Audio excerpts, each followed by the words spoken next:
নমস্কার বন্ধুরা, রূপা রান্নাঘরে একটি নতুন রান্না ভিডিও সকল বন্ধুদেরকে অনেক অনেক ভালোবাসা দিয়ে স্বাগত জানাই।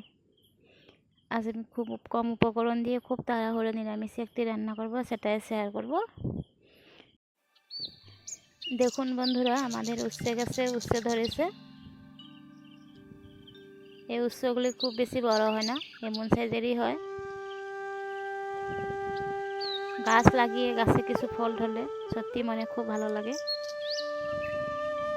প্রত্যেকদিন তো আমরা বাজার থেকে কিনেই খাই, তবুও গাছের থেকে এক দুটি ফল ছিঁড়ে নিলে মনে খুব খুশি হয়।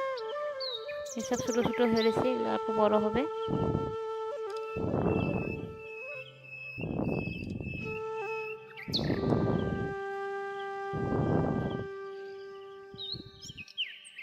উচ্ছে ছিঁড়ে চলে আসলাম, এখন আমি রান্না বসিয়ে দিব। দেখুন, অনেক কিছু সবজি একসাথে আমি কেটে নিয়েছি। পটল, টমেটো, মিষ্টি লাউ, আলু, ছোলা ভিজিয়ে রেখেছিলাম, সয়াবিন, এসব কিছু দিয়ে আমি খুব কম উপকরণে খুব তাড়াহুড়ো একটু নিরামিষই রান্না করব। কড়াইয়ে এখন সাদা তেল দিয়ে দিচ্ছি। সাদা তেল দিয়ে এখন আমি সয়াবিনগুলিকে ভেজে নেব।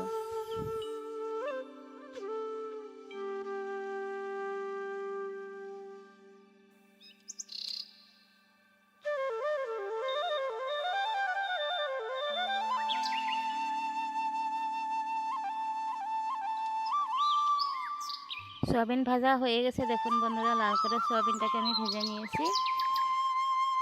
এখন দেখুন, কেটে রাখা সবজিগুলোকে আমি পরিমাণ মতো নুন, হলুদ, 1 চামচ লঙ্কার গুঁড়ো, জিরার গুঁড়ো, সামান্য পরিমাণে চিনি, সব কিছু আমি একসাথে দিয়ে দিচ্ছি।